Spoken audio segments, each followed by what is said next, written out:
Hello, everybody, and welcome to the sixth study in the book of James. Today's study is entitled The Power of the Tongue. We're looking at James chapter 3, verses 1 through 12.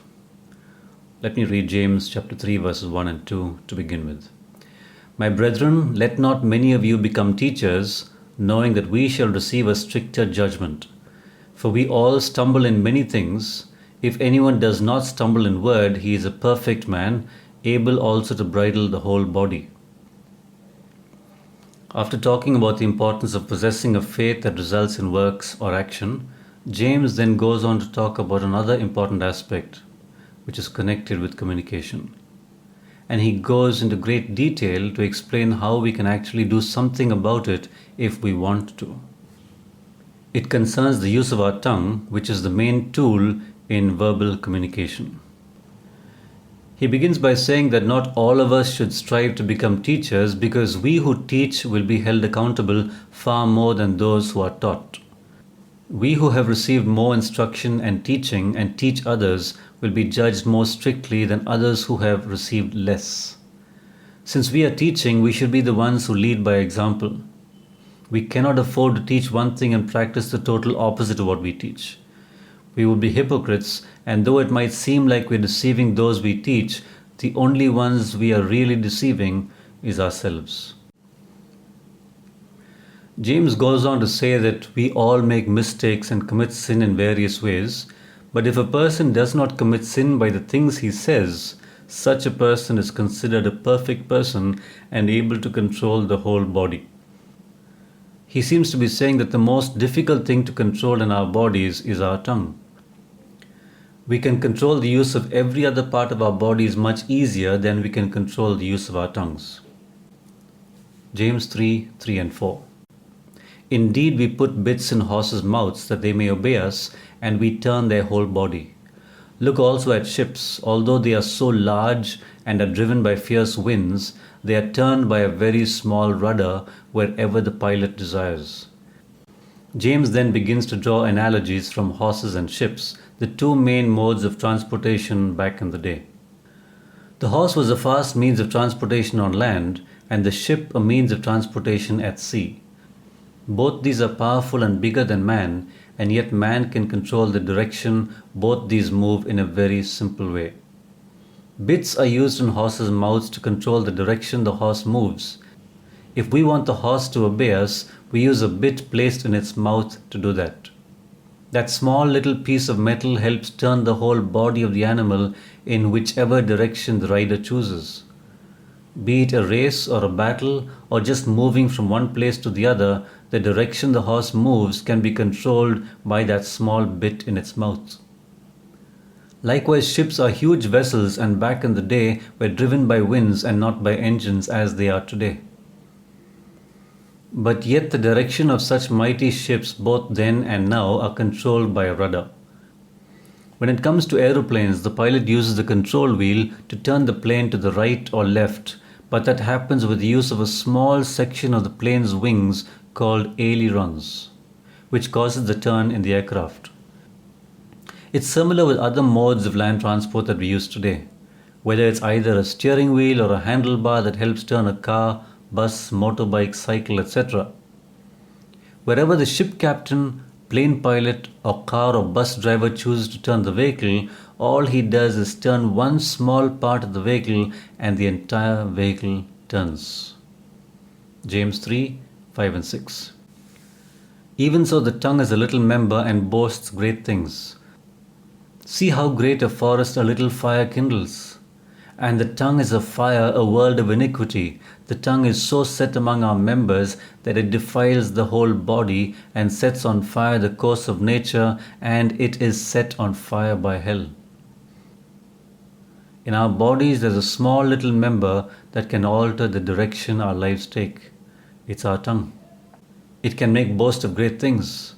How easy it is for us to boast about things we accomplish, or about the knowledge we possess, or the things we possess, or the people we know, the skills we possess, etc. Before we know it, we've given rise to envy, coveting, fighting, and a whole lot of trouble. James uses another analogy, this time a destructive one. It's that of a forest fire. A very large forest fire usually starts off with a very small spark or small fire. This left unchecked can rage out of control, causing destruction of lives and property in its path. We hear of so many forest fires happening across the globe today, some of them explained and some unexplained, but all of them caused by a spark or a fire. He goes on to say that just like a forest fire is destructive, so also the tongue can be very destructive. James calls it a fire and a world of iniquity, meaning that it can set fire to a lot of good things in life like marriage, relationships among friends. It can start war between nations. It can cause businesses to close due to losses incurred due to words. A single word like nuclear can cause the markets to plummet. It can also be the cause of all kinds of sins. The tongue is placed inside our body as one such member that has the potential to cause much harm as it has the potential to do much good. It all depends on how we choose to use it. It can cause the entire body to become defiled by the words that are spoken. It can cause others to feel defiled as well. It can change the entire direction our lives were meant to move in, from a good direction to an entirely wrong and destructive direction, from the direction to heaven to the direction of hell, and eventually the tongue itself will be set on fire in hell. James 3, 7 and 8. For every kind of beast and bird, of reptile and creature of the sea is tamed and has been tamed by mankind. But no man can tame the tongue. It is an unruly evil full of deadly poison. James then goes on to talk about how not only can horses and ships be controlled by bits and rudders respectively, but adds that all kinds of wild animals, birds, reptiles and sea creatures have been able to be tamed by man. Imagine that. Creatures of the land, sky and sea can be tamed. He goes on to lament that despite all this taming that's been done, no one has learnt to tame the tongue. We have not learnt the art of controlling the way we use our tongues. We use it as we wish, to say what we want, to whom we want, when we want, and however we want, much like an untamed beast of the wild. He goes on to call the tongue an unruly evil full of deadly poison. The tongue seems to be unwilling to follow any rules and regulations. It's like an evil law to itself. It's got the capacity to hurt people and destroy relationships, much like the poison of a snake can kill a person. James 3, 9 to 12. With it we bless our God and Father, and with it we curse men who have been made in the similitude of God. Out of the same mouth proceed blessing and cursing. My brethren, these things ought not to be so. Does a spring send forth fresh water and bitter from the same opening? Can a fig tree, my brethren, bear olives, or a grapevine bear figs? Thus no spring yields both salt water and fresh. With the same tongue we can both praise God through songs and prayers and praise, and also curse men who have been made in the image of God. We can't afford to be dichotomous. If the same person is saying totally contradicting things, one to God and another to man who is created in the image of God, it means that we are not being ourselves, we are playing dual roles. We don't always take into account this important fact that James points out here, that the people we hurt with our words are also created in the image of God as we are, and speaking ill of them is like speaking ill of the one who created them, God. So in a sense we speak well of God on the one hand and speak ill of God on the other. The same tongue in the same mouth can bring forth blessing and cursing. How sadly true that is. James says that this is not supposed to be so. James goes on to ask a question to make us think. He uses the analogy of a spring. Can a spring bring forth fresh water and bitter water at the same opening?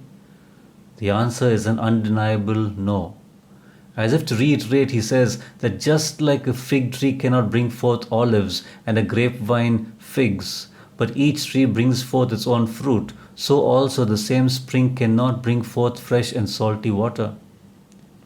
So if that's not possible, then it should not be that the same tongue should produce both good words and bad words, both helpful and hurtful words, both blessing to God and cursing of men. If you are blessed by this devotion, kindly share it with somebody else. Have a great day or night, and God bless you.